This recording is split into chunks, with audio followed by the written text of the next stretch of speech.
O clima entre nós. Olá, seja muito bem-vindo a mais um episódio do podcast O Clima Entre Nós. Aqui o tema é tudo que de alguma forma se relaciona com a meteorologia e com a atmosfera. A primeira semana de novembro de 2021 é uma séria candidata a ser uma das mais importantes do ano.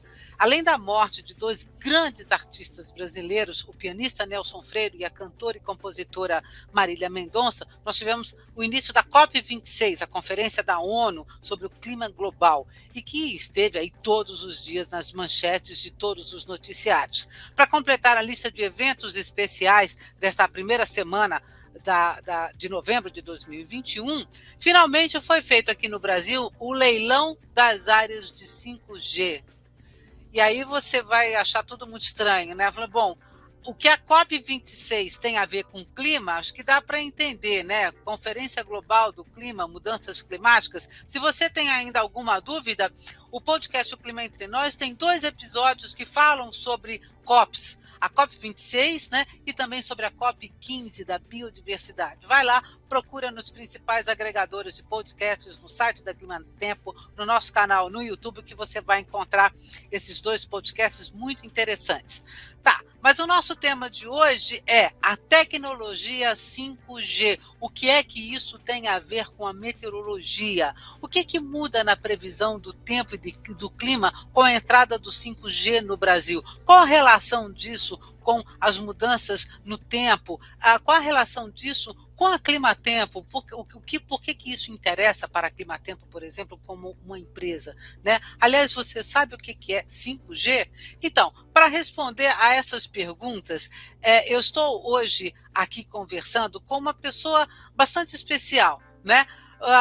Nós vamos conversar hoje com Gustavo Beneduzzi.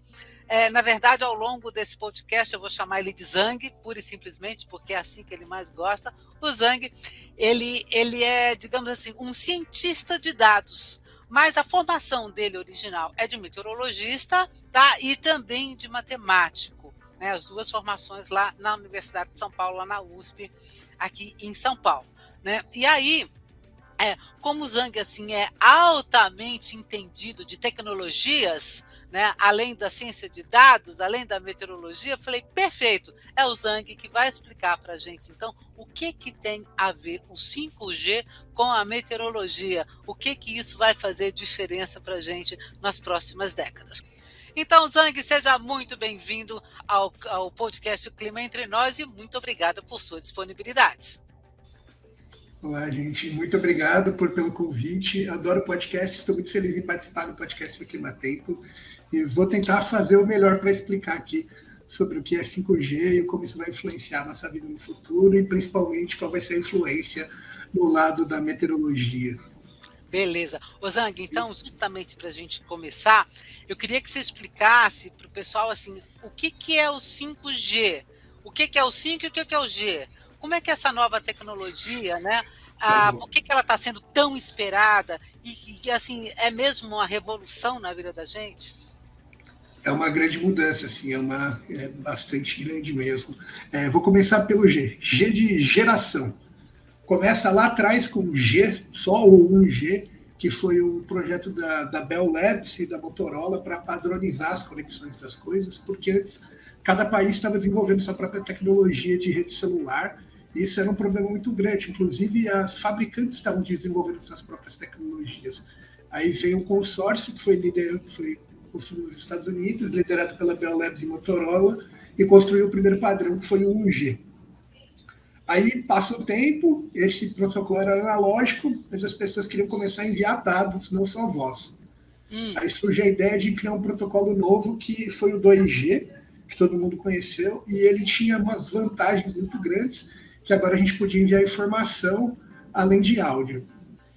E esse protocolo foi expandido continuamente, que levou à criação do que a gente passou a chamar de 3G, que foi o GRPS, que era outro protocolo global, que permitia um envio de mais dados ainda, e ele foi desenvolvido continuamente até a gente chegar no EDGE, HPSA e HBSA+, que a gente ficou conhecido aqui no Brasil como 4G também, mas ainda não era propriamente 4G. O 4G em si surge com o LTE, que foi o protocolo que foi feito para ser meio que a definição final a respeito de transmissão de áudio e dados em velocidade relativamente alta e alcance muito grande. O Zhang, assim, quando você fala todas essas siglas, a gente está falando, na verdade, assim, de melhorias, de protocolos da ciência computacional, né? Para simplificar um pouco a ideia de protocolo, é meio que a língua que o seu celular fala com a torre. Originalmente era analógico, então era que nem quando você usava um walkie-talkie. Sei lá, câmbio, torre, estou falando, né, torre? Câmbio, escutei. Aí passa a ser uma troca digital, que é muito mais como você enviar um pacotinho como um e-mail. E atualmente a gente está numa outra ideia, que é como se fosse um rio de informação que segue nas duas direções, que é a ideia do 5G, de permitir streamings de dados em alta velocidade, tanto vindos da sua torre, quanto vindos do seu aparelho direto para ele. Eu poderia botar como analogia nessa imagem que você falou, assim, desse fluxo contínuo, uma ideia, por exemplo, assim, sabe quando a gente tira fotografia à noite com os carros andando e ficam aqueles... Isso. Alguma coisa assim, né?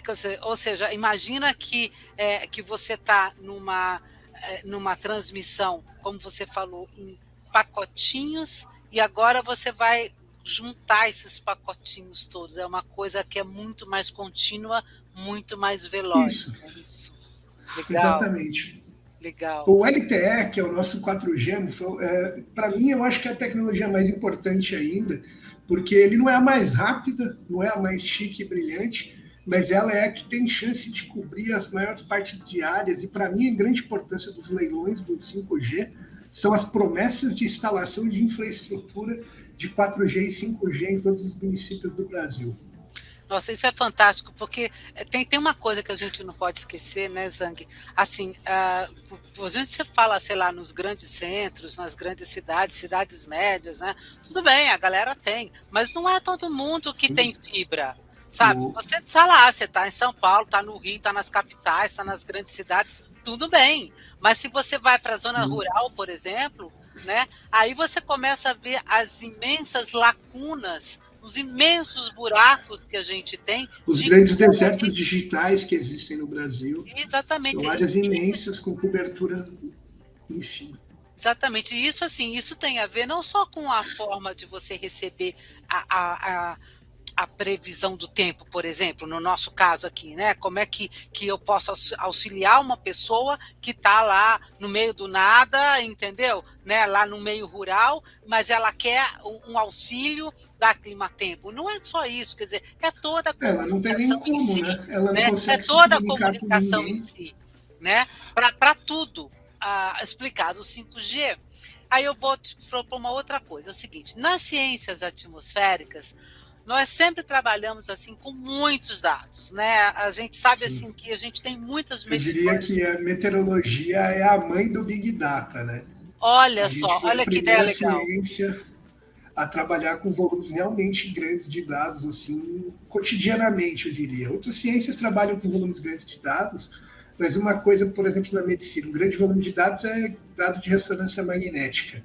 Tá. O dado, isso gera alguns gigabytes por paciente. Eles têm alguns milhares de pacientes.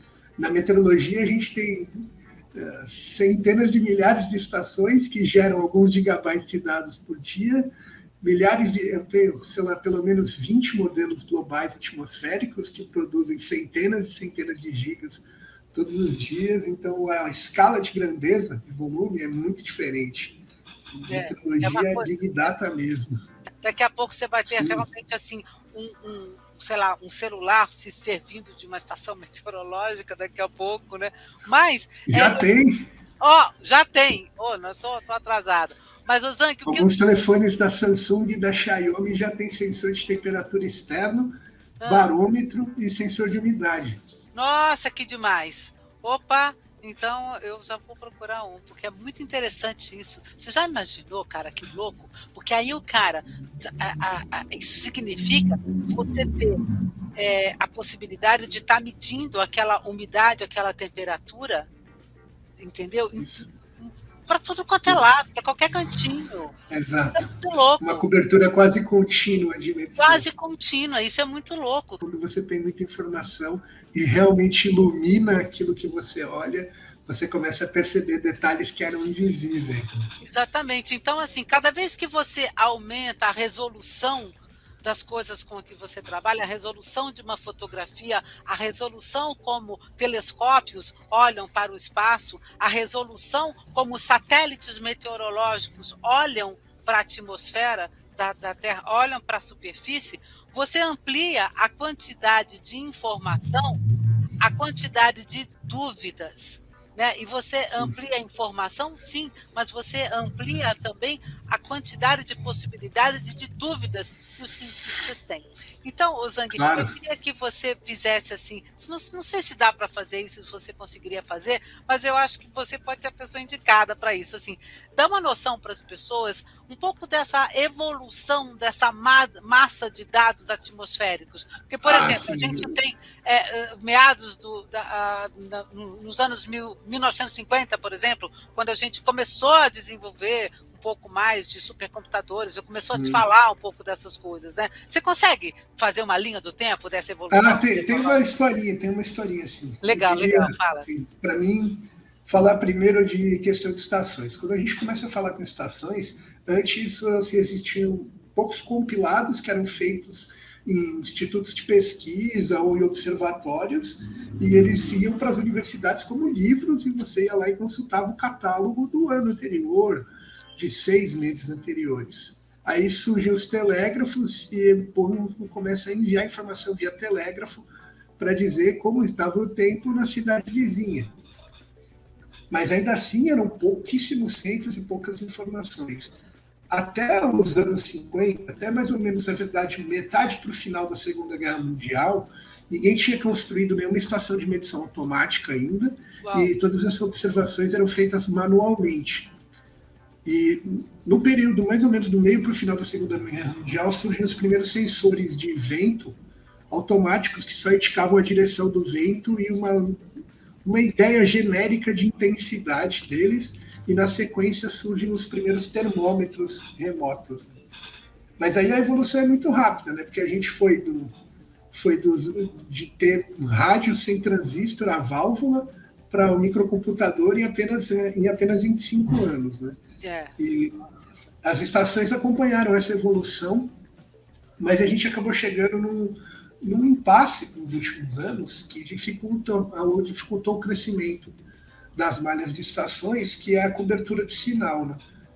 Uma estação que usa satélite, por exemplo, poderia ser instalada em qualquer lugar, mas ela tem um custo muito elevado. Então, tenta-se evitar o uso de satélite e o uso de rádio por consumir muita energia e precisar de uma antena enorme. Questões de licença são complicadas. Satélite é uma questão de custo muito elevado. E aí, hoje, a ideia, de novo, voltando para o 5G e 4G, que serão expandidos no Brasil, é usar a rede de telefonia para, sim, conseguir fazer esse envio. É bem legal essa evolução, mas agora falando dos modelos, é muito interessante para mim que a primeira previsão do tempo foi um experimento de um físico inglês que foi 100% teórico. Ele disse, dá para fazer. Eu falo, não dá, a atmosfera é muito caótica. Ele disse, dá para fazer. Juntou os computadores da época, né, que eram pessoas que faziam integrais e derivadas à mão, passou as equações de Navier-Stokes para eles e eles resolveram. Eles levaram quase 2 dias, mas fizeram a previsão das próximas 2 horas, a partir da hora que eles escolheram para começar, e a previsão estava certa. Uau! É muito legal essa história, é muito legal isso. Muito legal. Agora, veja só, gente, o Zanck começou a contar uma historinha da primeira previsão, né, que foi feita, era uma ideia teórica, e a galera fez a conta na mão, tá? Sim, ou seja, o cara, não, dá para fazer, dá na mão, né? E aí, continua a história. Não, e aí isso era a prova que necessária, né, que era possível. Daí que quando você sabe que é possível, beleza, agora é a parte fácil, é só encontrar um jeito de calcular mais rápido. E é isso que a gente tem feito nos últimos 45, 50 anos na meteorologia encontrar fórmulas de calcular isso mais rápido. A meteorologia avançou muito, e muito junto com a ciência da computação e com a teoria da informação. Tanto a parte de receber mais dados e importar mais informações mesmo para dentro dos modelos, quanto acompanhar os novos lançamentos de processadores, computadores mais rápidos. Agora, as GPUs sendo utilizadas para solucionar modelos, todas essas coisas. E quem sabe daqui a pouco os computadores quânticos vão estar entrando na brincadeira. Uau. E a gente vai conseguir resolver mais coisa ainda. E aí tem uma coisa muito fantástica, né? Porque aí você tá mexendo diretamente na capacidade de armazenamento, né? Processamento e armazenamento. De processamento e armazenamento. Quer dizer, essa ideia do quântico, bom, isso é um papo para muitos cafés depois, mas que é uma coisa... Essa brisa é forte. Exato, essa brisa é forte, né? Eu só queria fazer esses adendos, Zhang, para as pessoas terem ideias, assim, a ideia de que nós estamos transportando a atmosfera, que é um fluido absolutamente contínuo, aquela massa de gases não que não vai parar nunca, ela não para nunca de se movimentar, e o que a gente está fazendo é tentar botar isso em contas, em números, em equações para dentro do computador. Se alguém tiver curiosidade, se alguém tiver curiosidade, procura depois a equação de Navier-Stokes. Ela é a equação mãe da fluidodinâmica. Sem ela, a gente não teria modelos de previsão do tempo. Aí você olha lá para você ver que linda a equação. Exatamente. Então, assim, bem complexa. Mas o fato é que é o seguinte: o dia que os físicos e os matemáticos, né, conseguiram dizer, olha, ela é assim que funciona a nossa atmosfera, né? Aí a gente conseguiu, tem computador, a gente conseguiu botar esse negócio lá dentro, né? E aí você vê, anos depois a gente saiu, como é que está o tempo aí no telefone, né? Não era assim? E aí, como é que está o tempo aí, né? Aí alguém ia lá e anotava, quente e úmido no centro-oeste. Exatamente.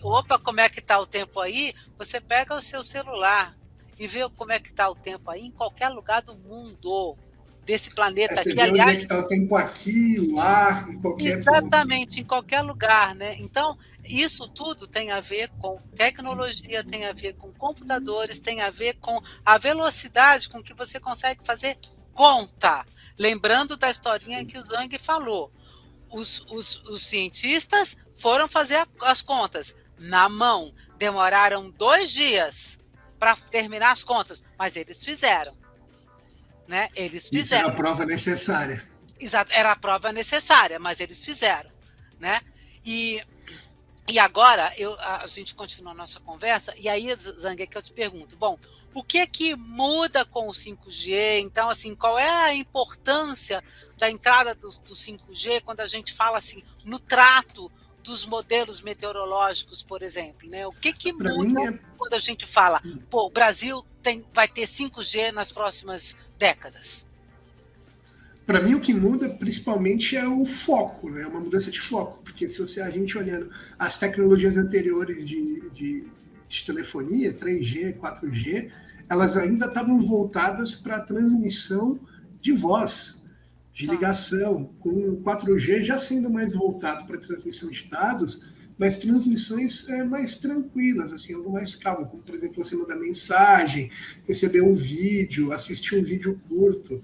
Aí o 5G não, o 5G é completamente focado para a internet das coisas. É por seu carro estar conectado, para o semáforo estar conectado, para a catraca estar conectada, para a luz no poste estar ligada na internet, para ter sensor em tudo. Tudo isso construir uma malha interconectada da cidade, do campo, então, porque o ganho de banda, a largura de banda é tão maior que a quantidade de informação que eu posso transmitir por ela é quase ilimitada. Tá, mas assim, bota esse negócio em números, por exemplo, hoje é 10, daqui a 5 anos, com o 5G vai ser, sei lá quanto? Em velocidade, vai ser da ordem de 100 vezes mais rápido a sua conexão. Nossa. Você vai estar indo de 30, 40 megabits por segundo para 400, 500 megabits por segundo, dependendo das regiões, chegando até mais de 1 gigabit por segundo, que hoje é a internet de fibra de ponta caríssima que chega a essas velocidades. Isso vai estar disponível como conexão móvel. E o número de aparelhos que você vai poder ligar hoje, uma torre, você pode atender aí uns 1.000, 1.500, 2.000 celulares. Você vai estar indo para a ordem de conexão dos 10, 15 mil aparelhos por hotspot, sem prejudicar a velocidade de conexão deles. E pensando em uma área mais saturada ainda, onde você começa a ter prejuízo de velocidade de conexão, a banda é tão grande e a velocidade é tão alta do 5G, que mesmo você comprometendo metade dela, você ainda teria uma velocidade excepcional, que seria bastante, por exemplo, para você assistir um vídeo em 4K tranquilamente ainda. Tá, mas aí quando a gente passa para os modelos meteorológicos, isso significa, por exemplo, assim, eu consigo ter modelos ainda muito mais refinados, que vão trabalhar ainda com uma quantidade de dados ainda maior. A ideia é que com essa malha e com essa mudança de paradigma, de tudo está conectado, o número de sensores disponíveis começa a aumentar. Porque o que custa você ter um sensor de temperatura num carro que está em movimento, já que já tem todo um conjunto de sensores para medir velocidade da pista, se tem outro carro vindo e todas essas coisas. E essas informações serem compartilhadas de volta e começar a integrar uma malha que faz medições em vários pontos. Porque hoje em dia, com a evolução dos chips e da tecnologia, com um sensor de muito baixo custo, você consegue medir com excepcional precisão pressão, temperatura e umidade. E essas são as variáveis de campo mais importantes que a gente tem para a construção dos modelos. Isso. São essas Eu acredito que na próxima década, quase qualquer coisa inteligente dentro de uma cidade vai carregar um sensor desse tipo também. Agora, veja só, olha só que coisa louca que a gente está falando aqui, gente. Veja, o que você tem hoje, né? Estamos falando assim, da produção de dados meteorológicos. Por que eu estou falando tanto em produção de dados, gente? Voltando àquela nossa, no início da nossa conversa, né? Quanto mais dados você tem, melhor você consegue conhecer a atmosfera, melhor você consegue imitar a atmosfera, porque o tempo todo, quando a gente fala os modelos numéricos, na verdade, os modelos numéricos, eles são um monte de equações matemáticas que você bota no computador e que simulam, imitam a atmosfera, tá? Sim. Então, o que a gente faz é isso, é sempre uma simulação, é sempre uma imitação. Quanto mais dados... Aquela história da física do colégio, quando você tinha o movimento do carrinho lá na sua aula de física, você tinha a velocidade inicial dele, a distância que ele percorreu, você calculava o tempo. É mais ou menos a mesma coisa com o modelo de previsão do tempo. O problema é que a gente não sabe qual é a velocidade inicial da atmosfera em todos os lugares, porque a gente não tem um sensor lá para medir isso. E a ideia é que com essas malhas mais complexas e com um número mais alto de sensores, a gente consiga ver melhor essa velocidade inicial, essa condição de início, que é o que efetivamente alimenta o modelo. Se a gente sabe onde a atmosfera está, a gente consegue dizer melhor para onde ela está indo. E hoje a gente ainda é parcialmente cego sobre onde ela está, principalmente a atmosfera mais baixa, em questão de superfície.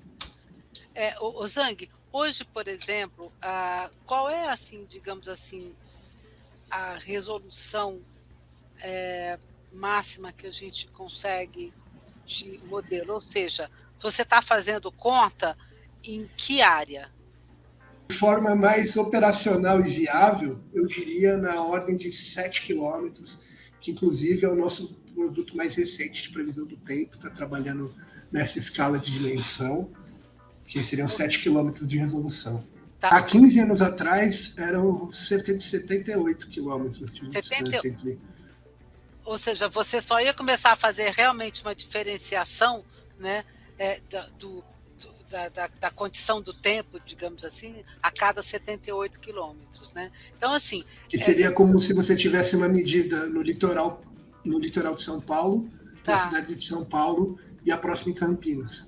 Uma coisa legal que precisa ser entendido, porque todo o esforço que a gente faz é para fazer contas em pedacinhos cada vez menores, só que para você, cada vez que você diminui o seu pedacinho, né, para você fazer a conta só naquele quarteirão, então você precisa de uma carga de computador, de fazer conta, de máquina. Sabe quando a gente fala assim, nossa, mas eu preciso de um computador muito veloz para jogar não sei o quê? Não é assim? Isso não é nada. Certo? Então, você precisa de um computador muito parrudão, muito punk mesmo, para conseguir fazer as contas da atmosfera real. Né? Você precisa de uns 20 desses, na verdade. Então, olha, tá vendo? Se a gente fizer a comparação com o Super Game, com a atmosfera, como é que é o Zhang fazendo essa comparação? Se eu pensar assim, o computador top de linha hoje de um gamer aí, seria, sei lá, pensando em AMD, seria um Ryzen 9, um Ryzen 7, que tem aí 16 cores, você botaria aí 32 GB de RAM, porque você é exibido, nem precisaria. Isso é menos de um quarto de uma das máquinas que a gente usa para fazer previsão. A gente está trabalhando com máquinas hoje na ordem de 96 a 128 cores numa única máquina, e a gente costuma ligar em paralelo 4 a 6 máquinas dessas, dependendo da previsão que a gente quer fazer e da área que a gente está estudando. Aí tem supercomputadores dedicados para isso, como, por exemplo, a Cheyenne, que é o supercomputador da NOAA, que faz a previsão global, que ele roda o modelo global eles não dizem que é segredo deles, mas é entre 10 e 14 mil CPUs que são usados no processo. Mas vocês sabem qual é uma limitação, uma dificuldade, né, que a ciência meteorológica tem hoje, né, quando se fala em tecnologia e tal, né, em fazer conta da atmosfera? É saber como é que faz a conta para uma nuvem só. Sabe? Nossa, isso é difícil. Então, tá vendo só? Olha que coisa biruta. Mas como assim, a nuvem, ela tá lá. Sim, a nuvem é uma coisa completamente biruta. Ela se forma e se desfaz assim em poucos segundos. Ela se forma e se desfaz em tudo quanto é canto. Entendeu? Então, assim, saber como é que faz a conta. E os vórtices na borda delas interagem de formas completamente malucas. Já tentaram usar a teoria de fractal para aproximar. Aí você já está muitas loucuras para entender. Então, para vocês terem uma ideia, gente, da noção que é, né? Então, quando eu quis trazer esse papo de tecnologia aqui pro Clima Entre Nós, tá? É porque vem aí, de fato, uma revolução, né? É um outro patamar, é isso mesmo, Zhang, que a gente poderia dizer? É uma mudança, eu diria que é uma mudança de paradigma. A gente está saindo da ideia de que você se conecta e vê as coisas, por exemplo, com o seu celular, e você se conecta por um computador para... Você não precisa mais necessariamente se conectar, porque tudo à sua volta já vai estar conectado em tudo. Tá. Qualquer coisa vai ser um meio de transmissão de informação. Isso pode levar algumas pessoas a um pouco de paranoia, né, com medo de vigilância, mas eu não acho que esse é o caminho que a gente está seguindo, de vigilância excessiva e coisas nos monitorando, e sim de integrar para utilizar. Acho que até tem isso também. Apagar. Tem, assim, claro que tem. A gente sabe que tem as duas coisas. A gente sabe que tem um lado de monitoramento, digamos assim, ruim e tal, mas se a gente começar a pensar, por exemplo, na enorme quantidade de sensores que você vai poder ter, por exemplo, para controlar o fluxo de água que está correndo em uma avenida, sabe? Você vai ter uma chuva forte, né? De você poder monitorar isso, você poder monitorar Você poder melhor manobrar o trânsito ao o redor de trânsito rede, ao isso. redor, por exemplo, né? Coisa Para que simples até, você não precisar mais lembrar de apagar a luz de casa, porque sua casa vai saber que ela está vazia e vai desligar sozinho. isso. E aí, assim, olha só que coisa biruta. Parece que não, né? Mas isso faz diferença, né? No consumo de energia, na conta que você paga, enquanto de energia está sendo usada, tá? E Quanto de coisas. energia o país precisa O produzir, país porque se precisa todo mundo produzir. apagar a luz, é uma economia enorme. Exatamente. Você vai concentrar aquela energia para produzir determinada coisa. Né? E assim, imagina isso, olha só, você sabe que tem épocas onde vai chover mais, você tem sensores em todos os morros, você vai ter sensores, sabe, nos rios. Então, é uma possibilidade que a gente tem de monitorar, né, e de poder antever É, situações de desastres, essa inclusive. parte que você falou sobre os desastres é uma coisa que é muito importante. Muita gente, tem várias empresas, inclusive, pesquisando maneiras de viabilizar isso, de construir sensores baratos e que se integram facilmente às redes de telefonia para ter uma cobertura incrível, principalmente em regiões urbanas, né? Que é onde a gente tem o maior risco de impacto de um deslizamento de terra rasa, né? Que como que já aconteceu diversas vezes, cara, no Rio de Janeiro, no interior de São Paulo, no interior de Minas Gerais. Tem muitos desastres que envolveram principalmente comunidades periféricas, que são construídas em regiões que não são muito propícias para a construção Sim, civil, sim, sim. e justamente por isso são ocupadas por pessoas que estão em situações financeiras piores, já que são terrenos que não são queridos pela construção civil em geral, e, portanto, se tornam mais vulneráveis ainda. Né? São projetos incríveis que eu acredito que vão se tornar muito mais viáveis com essa mudança de paradigma. Que quando eu digo essa mudança de paradigma, é que é o seguinte: como tudo vai ter um sensor e tudo vai ser conectado, o custo de ter um sensor e ter algo conectado cai muito. Sim. Dessa forma, com essa escala, em vez de eu pagar milhares de dólares para ter uma estação meteorológica, eu vou poder pagar dezenas de dólares para ter uma estação meteorológica. É essa a ideia. Já que os componentes de conexão vão ser baratos, a parte de código de programação para enviar informação já vai estar desenvolvida, a parte de conectar com a rede já vai estar feita. Tudo isso vai reduzindo o preço dos componentes e vai tornando cada vez mais viável esse tipo de integração, que a galera da tecnologia chama essa a geração da internet das coisas, né? Que daqui para frente as coisas só vão ficar mais conectadas. E também vamos tentar aí botar essa atmosfera nos eixos, né? Porque por enquanto nesse passo que a gente está, nós vamos para 2,7, não vai passar de 1,5 fácil. Né? Então a gente precisa diminuir muito a forma da. Estou torcendo pela COP ter as decisões tomadas na COP não só sejam boas, mas como sejam verdadeiramente implementadas. Sim, porque sim, esse é o grande duas passo. COPs, né? tinham planos muito bons. Muito lindos, mas. Exatamente. Ô, Zang, eu acho que a gente está à beira do abismo e não está faltando muito para não ter mais onde ficar em pé na beirada. Então, nós precisamos tomar uma medida e mudar o nosso comportamento como sociedade antes que não dê mais para consertar o estrago. E nisso tudo, assim, com a ajuda de tecnologia. Ô Zang, para a gente terminar aqui, eu lembro que antes da gente começar a fazer mesmo a nossa conversa, eu estava conversando com você e você me falou uma coisa muito interessante, que eu falei assim, nossa, eu não tinha pensado nisso. Você começou um aspecto que eu diria assim que é delicado, da interferência do 5G nessas bandas que operam satélites meteorológicos, tá?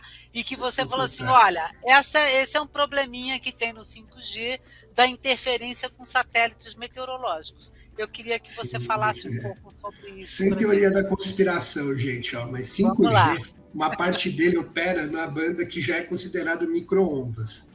Mas não é o micro-ondas que você usa para fazer sua pipoca em casa. É Não. só parte do mesmo espectro de onda eletromagnética. E uma das coisas que a gente faz com sensores de micro-ondas, em satélites, é detectar vapor d'água. E o vapor d'água, por um acaso, ele emite a radiação em 23,8 GHz, que está bem no meio da banda do 5G, que vai de 21 a 25, uma das janelas. Então, se Como é que eles resolveu o usassem toda problema? essa... Foi uma briga nisso aí, mas ainda bem que tem um padrão, existe uma normalização do padrão de conexão e todo mundo concordou com isso. Construíram uma janela de segurança ao redor da banda do vapor d'água.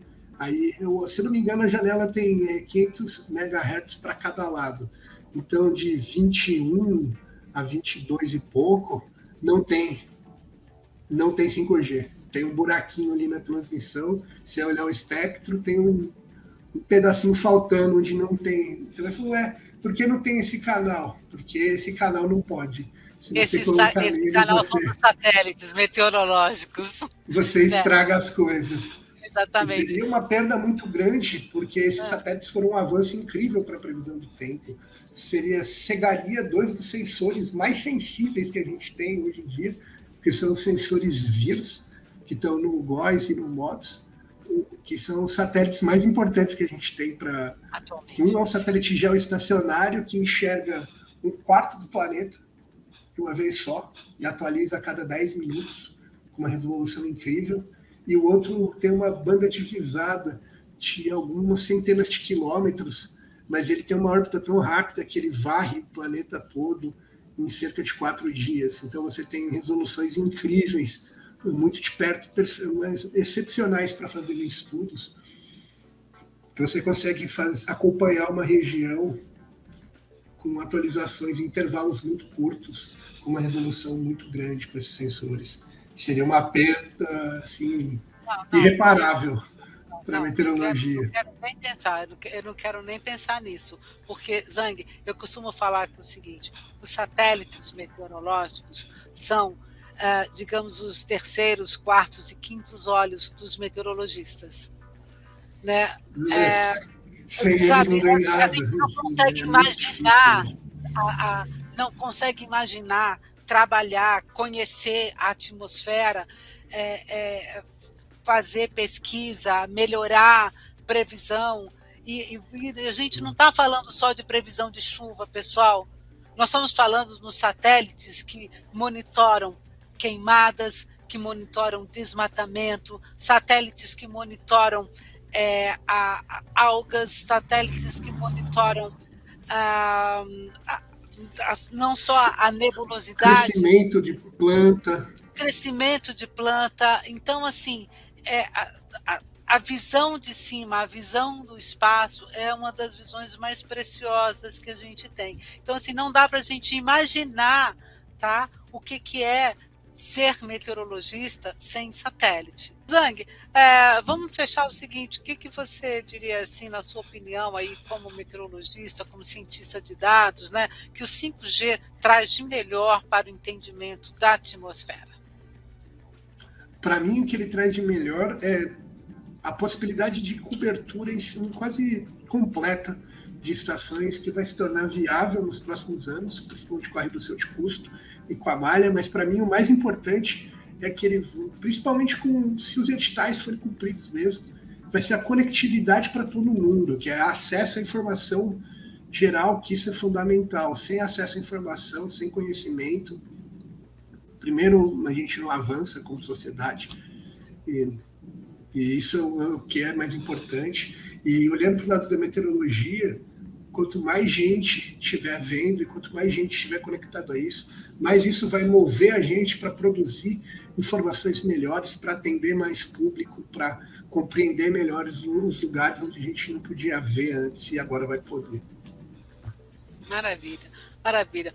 Olha, Zhang, adorei a nossa conversa e eu tenho certeza que ela foi muito instrutiva, assim, e muito legal para mostrar para as pessoas, né, o que essa revolução tecnológica que está vindo por aí tem a ver também com meteorologia. Eu agradeço demais a presença do Zhang aqui, agradeço muito a sua audiência, a sua escuta. Você pode entrar em contato com o podcast Clima Entre Nós através do nosso e-mail podcast@climatempo.com.br. Suas críticas, sugestões são sempre muito bem-vindas. Muito obrigada pela sua escuta, pela sua audiência e até a próxima.